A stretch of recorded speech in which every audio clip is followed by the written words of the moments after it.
नमस्कार दोस्तों, स्वागत है आपका हमारे चैनल पर। हमारे घर की खुशियों और सुख शांति पर अचानक ही ग्रहण लग गया। पहले हमेशा चुस्त दुरुस्त रहने वाली माँ को दिल का दौरा पड़ा। वे घर की मजबूत रीढ़ थी। उनका आईसीयू में भर्ती होना हम सबके पैरों तले से ज़मीन खिसका गया। वे करीब हफ्ते भर अस्पताल में रही। इतने समय में ही बड़ी और छोटी भाभी के बीच तनातनी पैदा हो गई। छोटी भाभी शिखा की विकास भैया से करीब 7 महीने पहले शादी हुई थी। वे ऑफिस जाती है। माँ अस्पताल में भर्ती हुई तो उन्होंने छुट्टी ले ली। माँ को 48 घंटे के बाद डॉक्टर ने खतरे से बाहर घोषित किया तो शिखा भाभी अगले दिन से ऑफिस जाने लगी। ऑफिस में इतने दिनों का काम का बहुत जोर होने के कारण उन्हें ऐसा करना पड़ा था। बड़ी भाभी नीरजा को छोटी भाभी का ऐसा करना कतई नहीं जचा। मैं अकेले घर का काम संभालूं या अस्पताल में माँ जी के पास रहूं। अपनी देवरानी शिखा को ऑफिस जाने को तैयार होते देख वो गुस्से से भर गई। किसी एक इंसान के दफ्तर न पहुंचने से वो बंद नहीं हो जाएगा। इस कठिन समय में शिखा का काम में हाथ न बटाना ठीक नहीं है। दीदी, मेरी मजबूरी है। मुझे 8-10 दिन ऑफिस जाना ही पड़ेगा। फिर मैं छुट्टी ले लूँगी और आप खूब आराम करना। शिखा भाभी की सहजता से कही गई इस बात का नीरजा भाभी खामखा ही बुरा मान गई। ये सच है कि नीरजा भाभी माँ के साथ बड़ी गहराई से जुड़ी हुई है। उनकी माँ उन्हें बचपन में ही छोड़कर चल बसी थी। सास बहू के बीच बड़ा मजबूत रिश्ता था और माँ को पड़े दिल के दौरे से नीरजा भाभी को दुख, तनाव व चिंता से भर दिया था। शिखा भाभी की बात से बड़ी भाभी अचानक बहुत ज़्यादा चिढ़ गई थी। बन ठन कर ऑफिस में बस मटर गश्ती करने जाती हो तुम। मैं घर न संभालूं तो तुम्हें आटे दाल का भाव मालूम ना पड़े। ऐसी कड़वी बातें मुंह से निकाल कर बड़ी भाभी ने शिखा को रुला दिया था। मुझे नहीं करनी नौकरी, मैं त्याग पत्र दे दूंगी।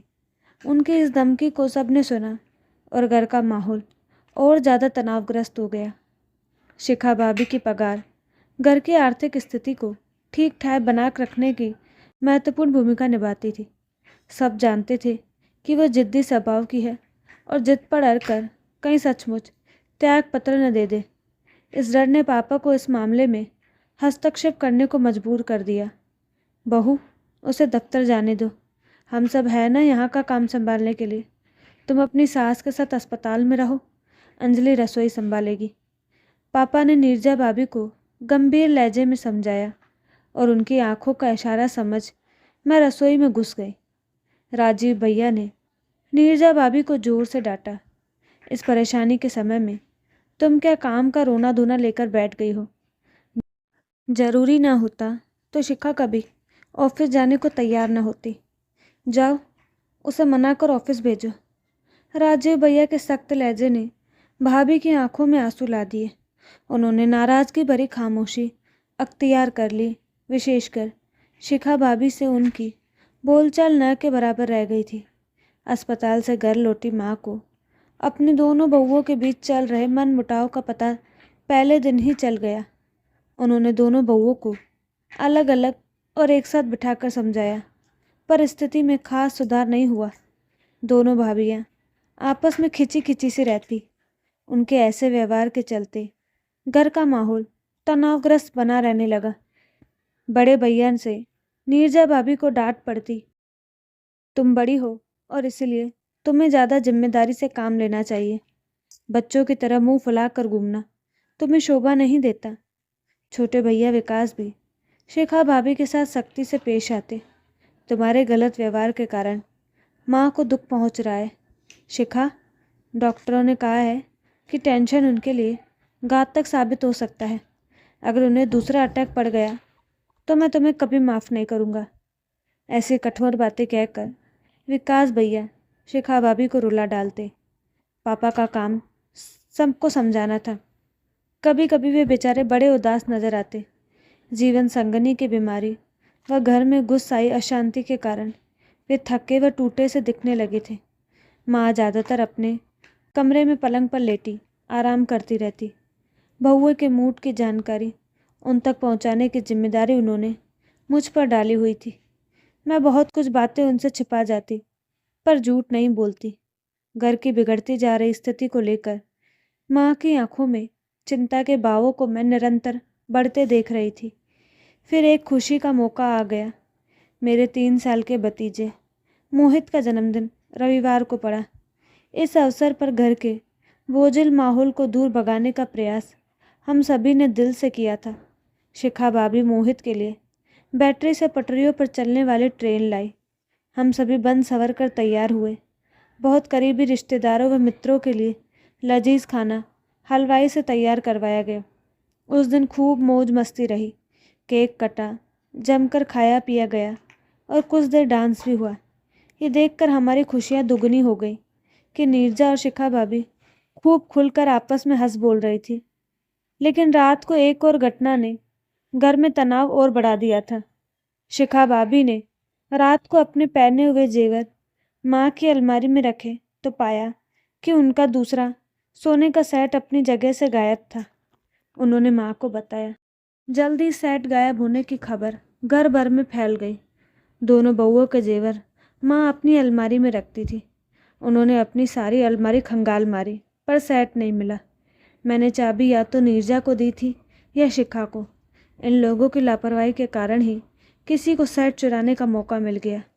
घर में आए मेहमानों में से अब किसे चोर समझे? माँ का चेहरा गुस्से से लाल हो रहा था।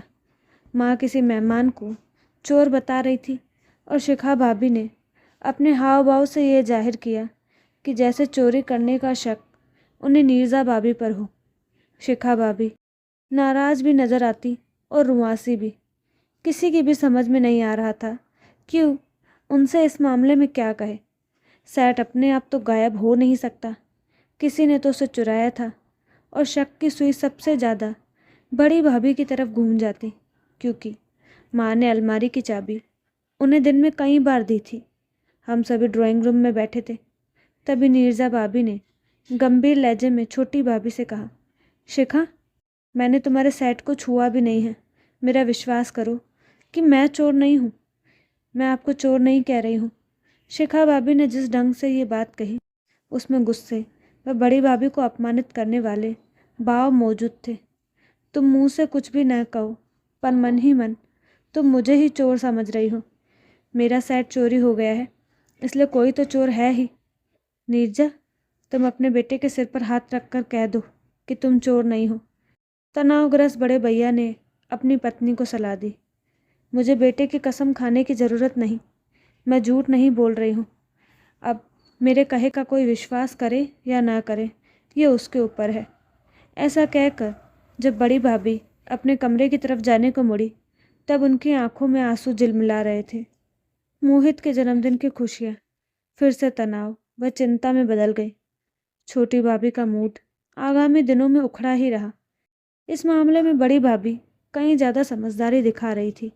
उन्होंने शिखा भाभी के साथ बोलना बंद नहीं किया, बल्कि दिन में 1-2 बार ज़रूर इस बात को दोहरा देती कि शिखा उन पर सेट की चोरी का गलत शक कर रही है। माँ ने उन दोनों को ही समझाना छोड़ दिया। वे काफ़ी गंभीर रहने लगी थी।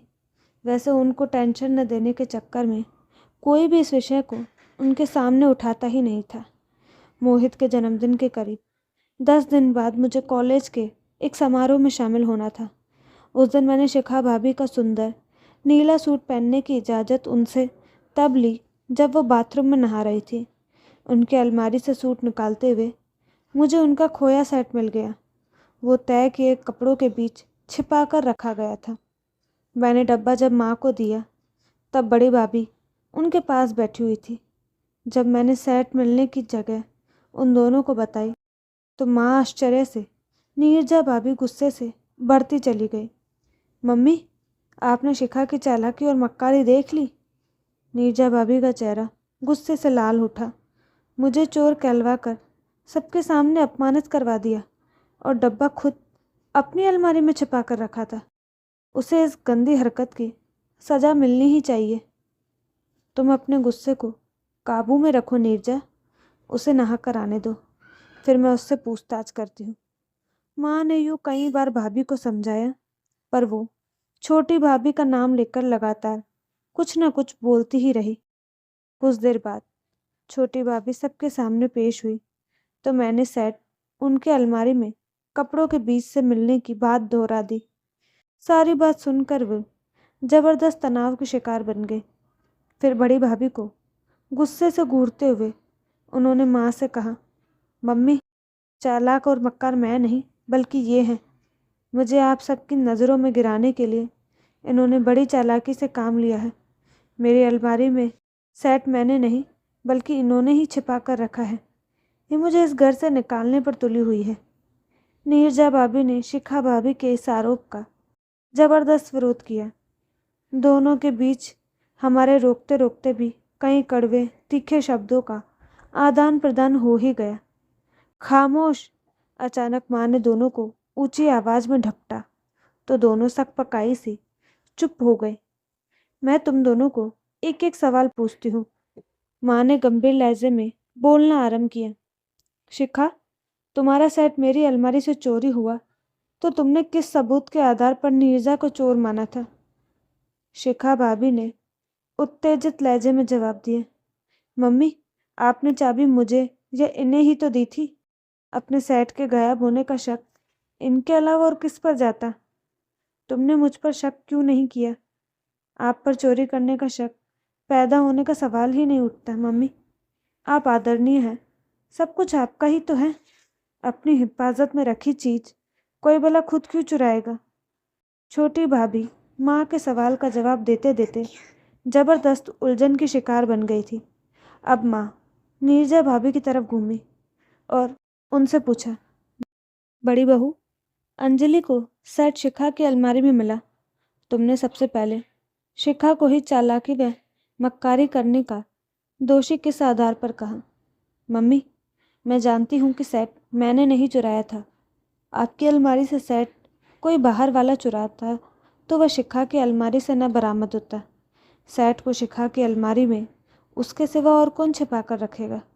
किसी अच्छे जासूस की तरह नीरजा भाभी ने रहस्य खोलने का प्रयास किया। अगर सेट मैंने पहले ही अपनी अलमारी से गायब किया हो तो क्या उसे शिखा की अलमारी में नहीं रख सकती? आपने न चोरी की है न सेट शिखा की अलमारी में रखा है। आप इसे बचाने के लिए ऐसा कह रहे हैं। बिल्कुल यही बात मैं भी कहती हूँ, शिखा भाभी ने ऊंची आवाज में कहा। मम्मी, आप समझ रही हैं कि सारी चालाकी बड़ी भाभी की है और सिर्फ इन्हें बचाने को। You shut up! दोनों भाभियाँ एक दूसरे को फाड़ खाने वाले अंदाज में घूर रही थी। माँ उन दोनों को कुछ पलों तक देखती रही।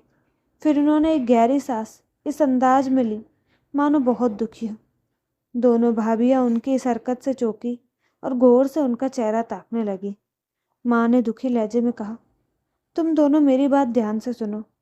सच्चाई यही है कि शिखा का सेट मैंने ही अपनी अलमारी से पहले गायब किया और फिर अंजलि के हाथों उसे शिखा की अलमारी से बरामद करवाया।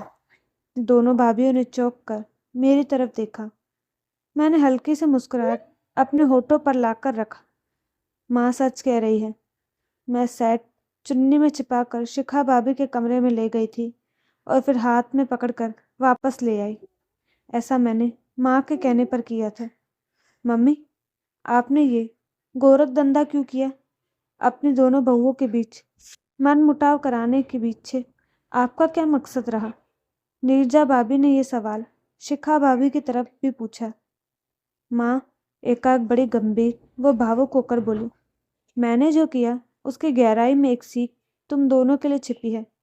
उसे तुम दोनों जिंदगी भर के लिए गांठ बांध लो। देखो, मेरी जिंदगी का अब कोई भरोसा नहीं। मेरे बाद तुम दोनों को ही ये घर चलाना है। राजीव और विकास सदा मिलकर एक साथ रहे, इसके लिए ये जरूरी है कि तुम दोनों के दिलों में एक दूसरे के लिए प्यार व सम्मान हो। सेठ से जुड़ी समस्या पैदा करने की जिम्मेदार मैं हूँ, पर तुम दोनों में से किसी ने मुझ पर शक क्यों नहीं किया? इसका जवाब तुम दोनों ने यही दिया कि मैं तुम्हारे लिए आदरणीय हूँ। मेरी छवि ऐसी अच्छी है कि मुझे चोर मानने का ख्याल तक तुम दोनों के दिलों में नहीं आया। तुम दोनों को आजीवन एक दूसरे का साथ निभाना है। अभी तुम दोनों के दिलों में एक दूसरे पर विश्वास करने की नींव कमजोर है, तभी बिना सबूत तुम दोनों ने एक दूसरे को चोर, चालाक वह मक्कार मान लिया। आज मैं अपनी दिली इच्छा तुम दोनों को बताती हूँ। एक दूसरे पर उतना ही मजबूत विश्वास रखो जितना तुम दोनों मुझ पर रखती हो। कैसी भी परिस्थितियाँ, घटनाएं या लोगों की बातें कभी इस विश्वास को न डगमगा पाए। ऐसा वचन तुम दोनों से पाकर ही मैं चैन से मरूंगी। मम्मी, ऐसी बात मुंह से मत निकालिए। माँ की आंखों से बहते आंसुओं को पोंछने के बाद नीरजा भाभी उनकी छाती से लग गई। आपकी इस सीख को मैं हमेशा याद रखूंगी।